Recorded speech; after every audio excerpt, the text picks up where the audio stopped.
On to something a little bit more pleasant, and this concerns our beloved blue hedgehog. There's more details coming out about the Sonic movie. Apparently, Sonic is going to be depicted as a juvenile delinquent in the movie. As it reads from mynintendonews.com, which the link is in the chat description and in the Google Hangout. Sonic depicted as a juvenile delinquent. More information regarding the Sonic Hedgehog movie coming to the cinemas in November of next year.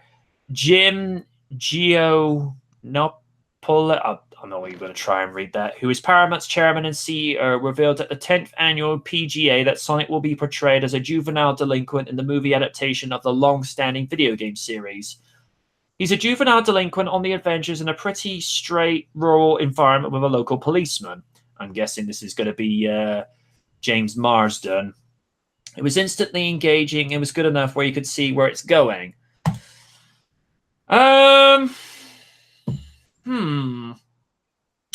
Sonic as someone that's kind of walking on the wrong side of the track.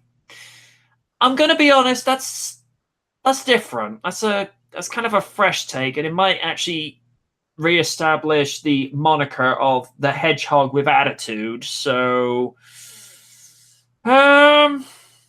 Stephen Walker says, now I got the Gotta Go Fast song in my head, but replaced the Gotta Go Fast with line with got and as. But no, dude, let's not bring that into that. No.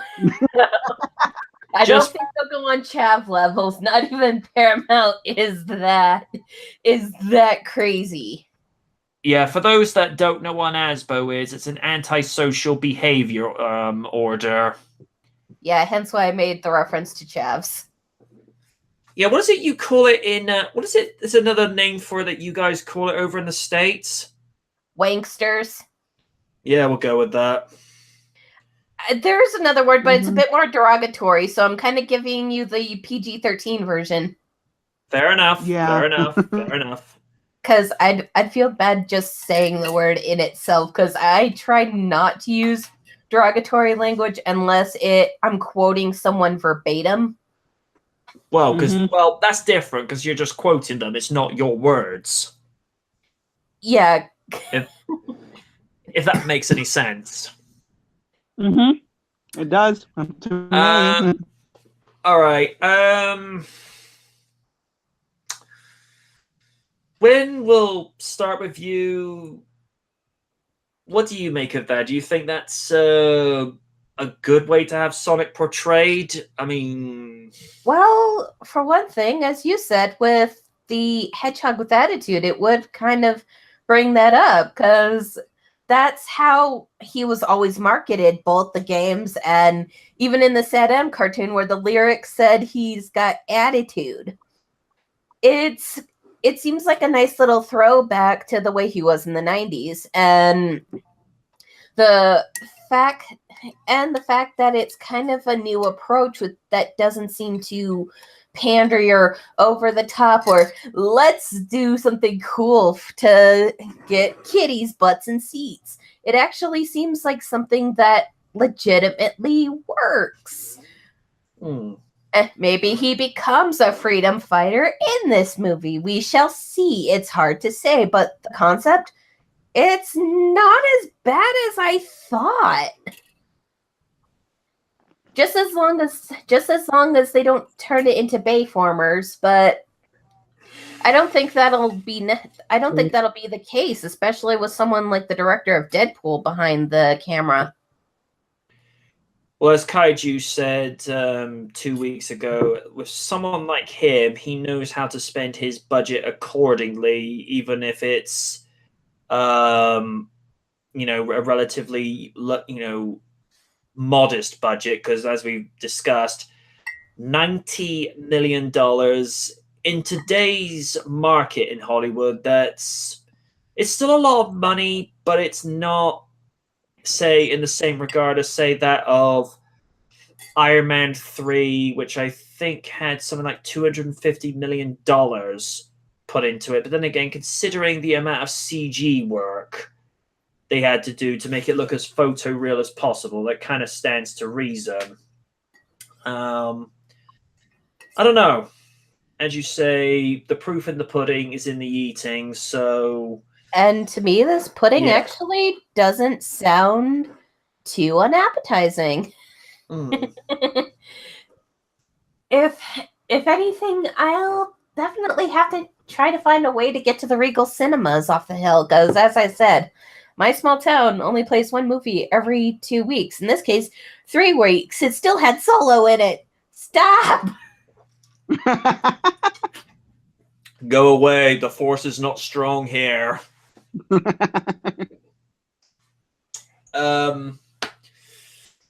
First Lady of Awesome, what do you think?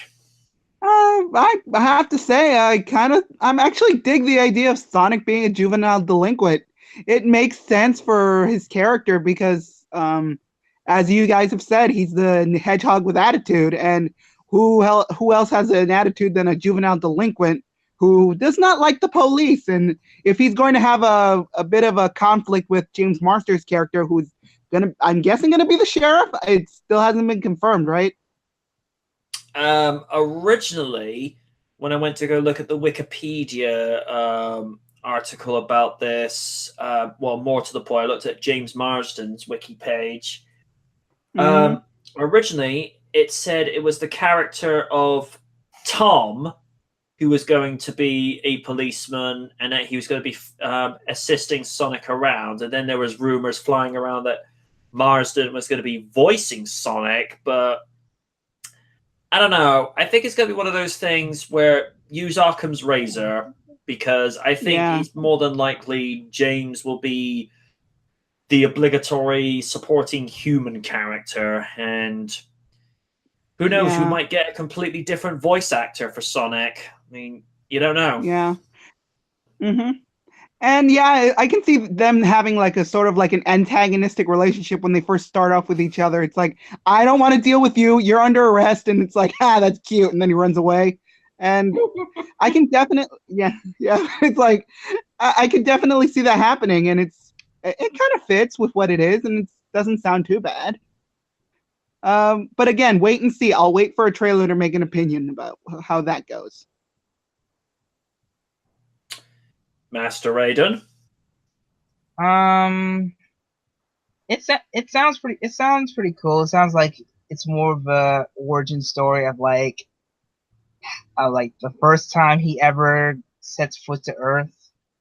So like with this, I'm personally interested, but like what Lydia said, I'm just gonna wait for a trailer to see what happens. So far so good. I mean, it's cool that anything can be planned well and not be rushed. Because we know that they're filming, I think, in Vancouver at the moment, to my understanding. So it doesn't really cost all that much money to film in Canada as it is in the US. And if I may interject one thing, Rotten Tomatoes, just give this movie a chance and don't give a pre-written bias like you did with the Warcraft movie. That was shit. You don't write bad movies just because it's a video game movie. Give it a chance. Warcraft didn't look too bad. Yeah, it was actually pretty good, and it did really, really well in China. Keep this in mind, Rotten Tomatoes thought the new Busters was a good film. How's that doing for you guys? How does that L taste? After Paul Feig has been done with it. Oh, that just went way too disgusting. Oh, Lord. Well, if that's the case, that's the case for a preemptive strike, since they're not even worthy for me to sick Navi upon. I'm going to take a quote from Raiden for a minute. Rotten Tomatoes, please, kindly take this L. And if I may interject as well, take it. Staple it to your forehead. Mm-hmm.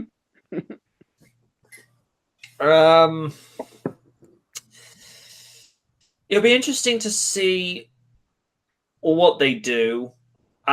Because from what I've been hearing from Word on the Wire for about the last 2 years, is that they're aiming for a PG-13 rating because they don't. Oh.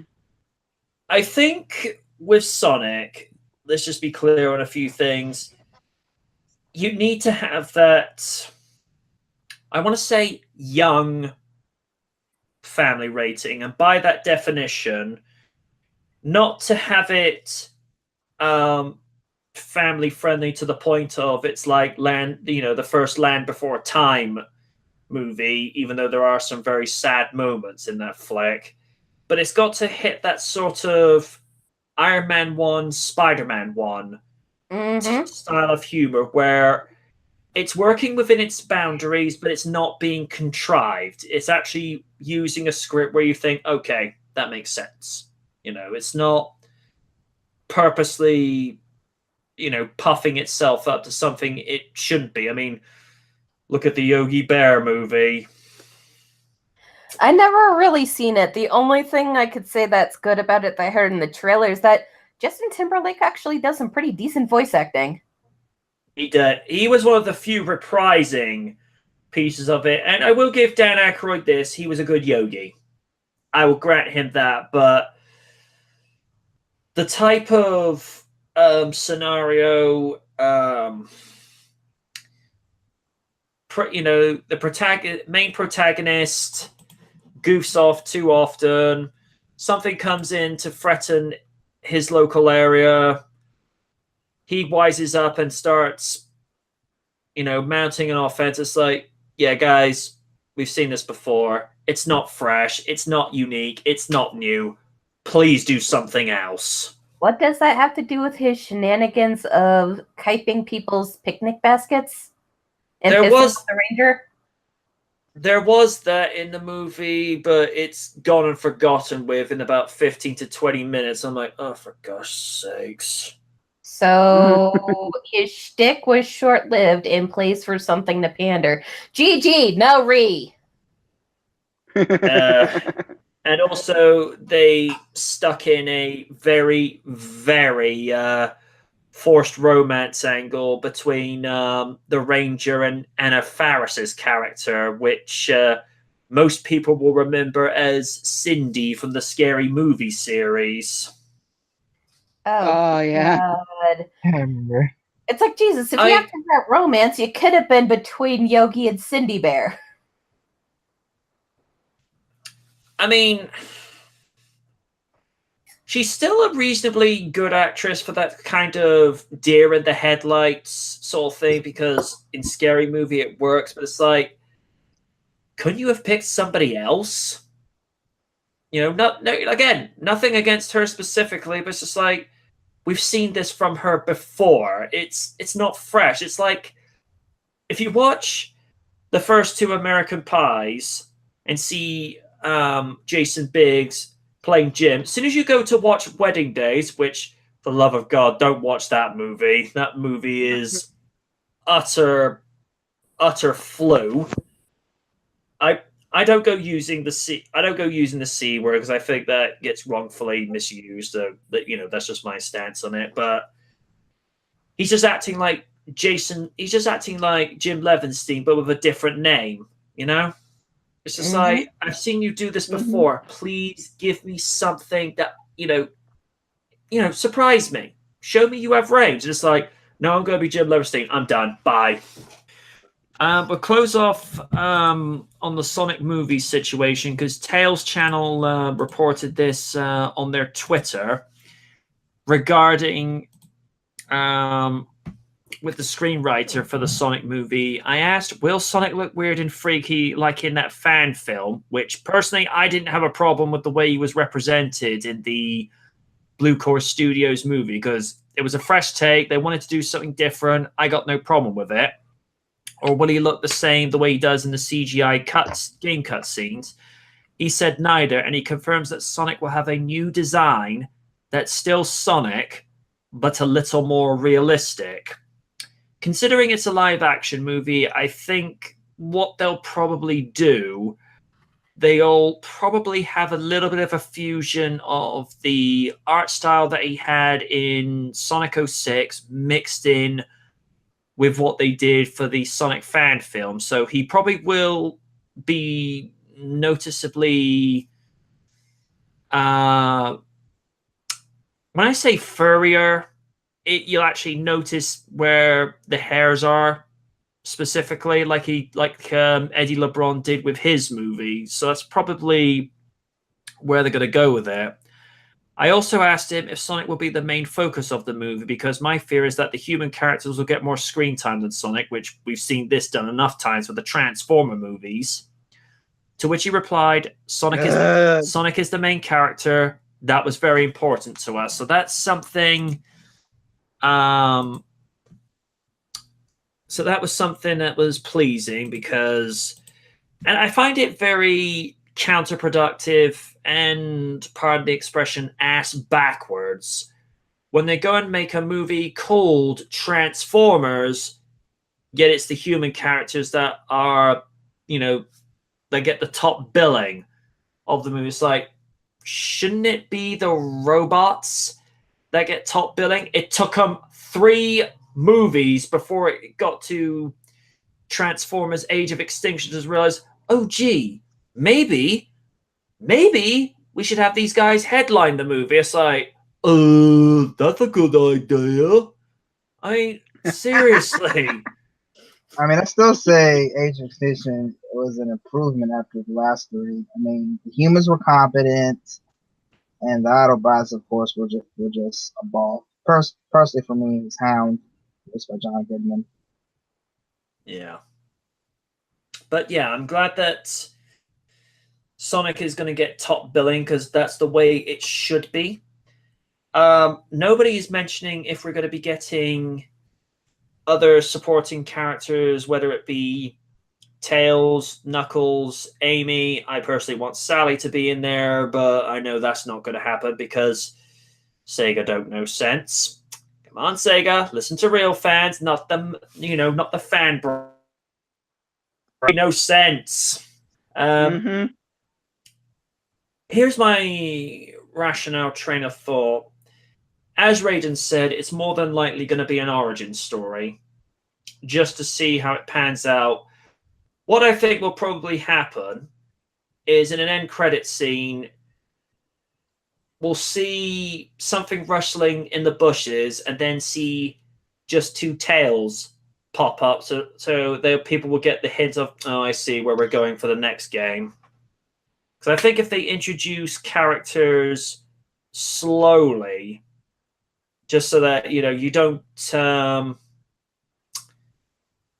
get too much too quick, because we have no idea how well this movie will do next year. But I'd like to think that, given the run of video game movies over the last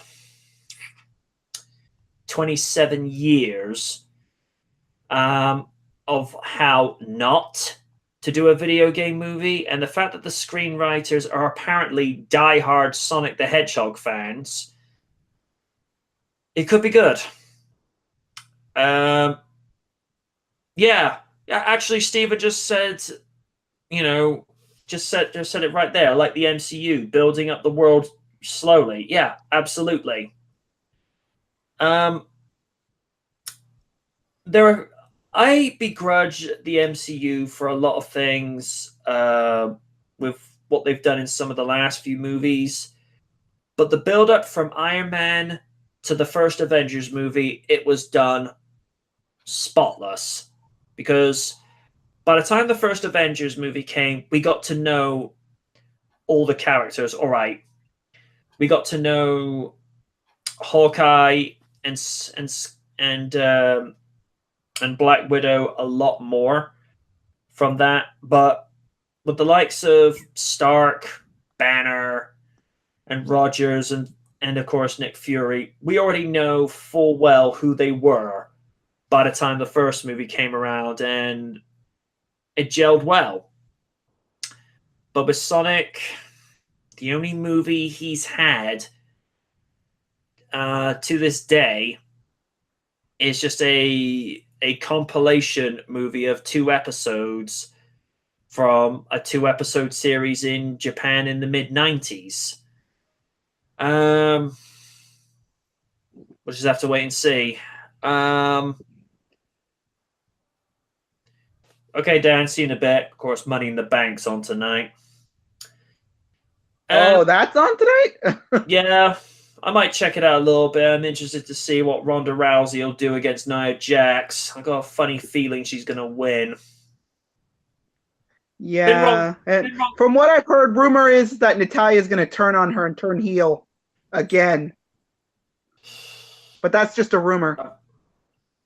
I'm kind of hoping they don't, because how many more times are they going to keep screwing up Natalia's character? It's just like, she's good as a face now. Leave her alone. Fair enough. And I guess for nostalgia purposes, because of Bret Hart and Roddy Piper was feuding back in the day. Maybe that's what man after WWE does nowadays.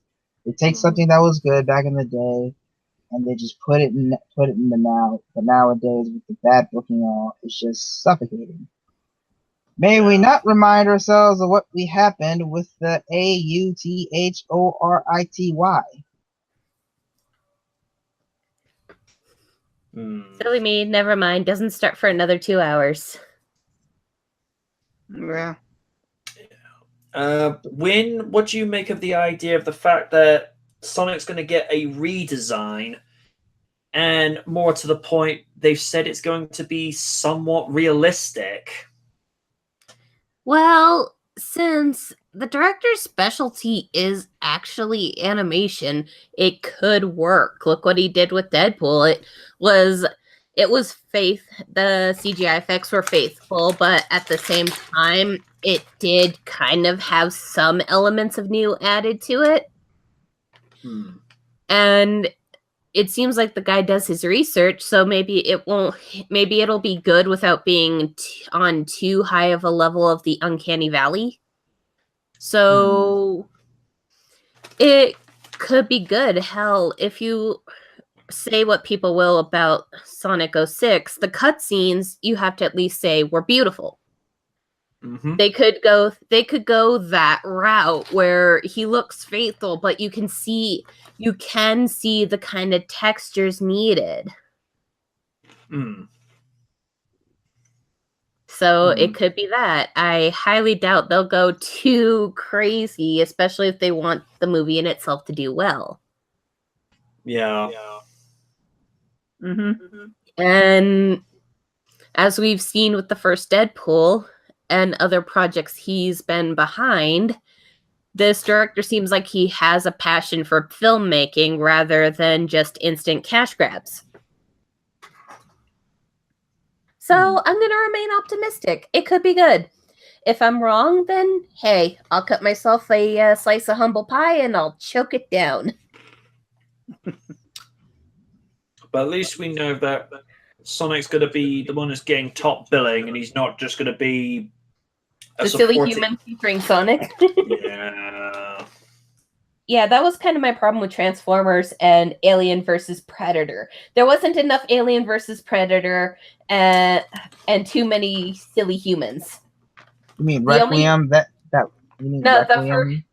first one. I haven't seen Requiem, but from what I understand, it's pretty much the same old song and dance. Oh no! Personally, the Requiem is just terrible. But yeah, at least the last 20 minutes of Alien versus Predator were good, because there was only one human left, and she was actually the more competent human. True, but at the same time, I was hoping to see a lot of action between the two, and all it was mostly silly humans, with the exception of the occasional moments of the chest bursters. Ugh. Oh, that was dumb.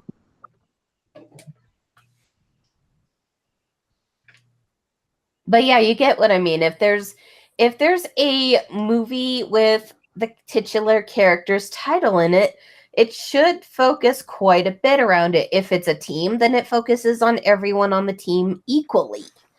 and Mhm. not just the leader of that group.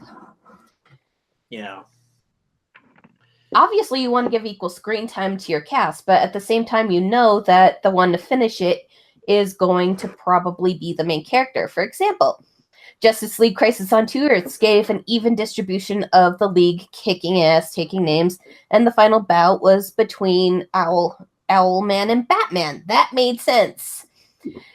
Most of the story arcs in Sailor Moon, you see the Sailor Guardians contributing, but at the very end, it's always a final showdown between the main enemy and Usagi herself. It I makes will sense. say, Yeah. I will say, Crisis on Two Earths. Was it Daniel Baldwin who was voicing Batman for that one? I believe think so. so. Either way, I loved the performance. I just like that line against Owlman. The difference between us is when we both looked into the abyss, you blinked. I'm like, Ooh. badass.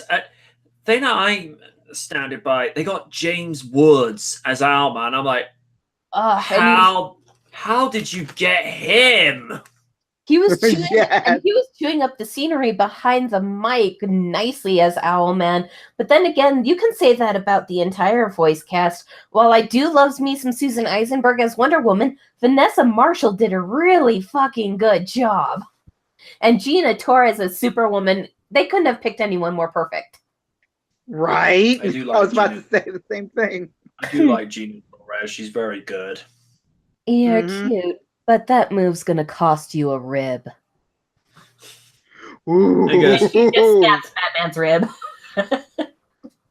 Of course, he goes, do you think you could hide from me and smoke? It's not smoke. It's anesthetic gas. I'm like, well played, Bats. Well played. Dealt with the lady enemy without having to lift a finger. But then again, he would have fought if he needed to, because as he said in Batman the Brave and the Bold against Miss Manface, the hammer of justice is unisex. Okay, I'm not gonna lie, that's not bad. Yeah. That and beforehand with Batman the Animated Series, when he faced off against Red Claw, he made it pretty direct that he was an equal opportunity crime fighter. Yeah. That was a good episode as well. I think that was the first episode that brought Catwoman in. Yes. Oh yeah, yeah. Has to be said, is it Adrian Barbeau. Thank you.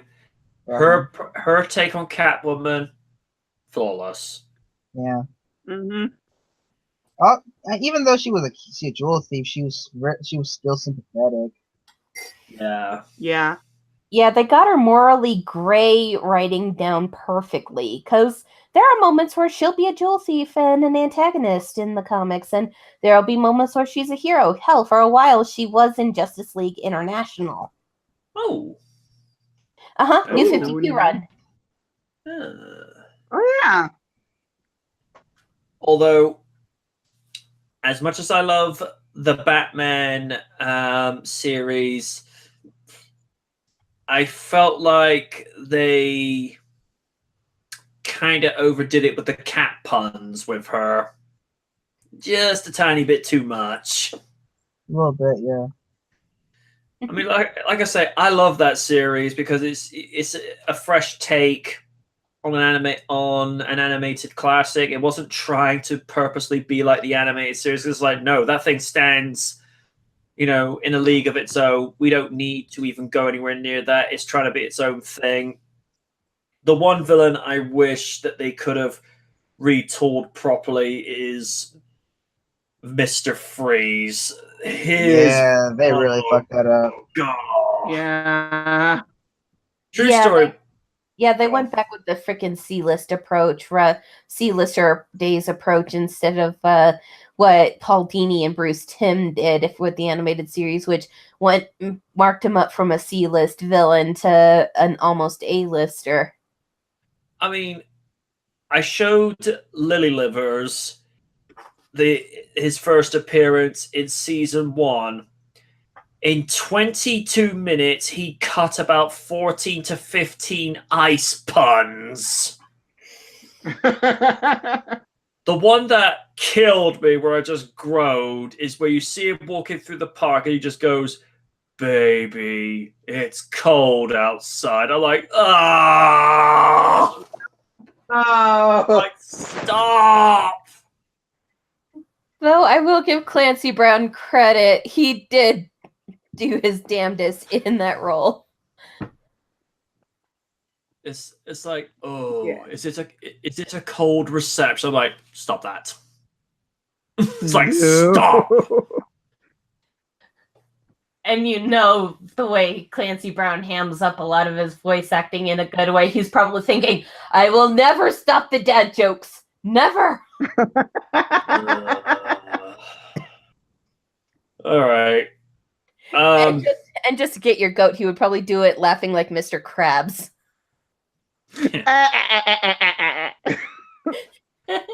All right.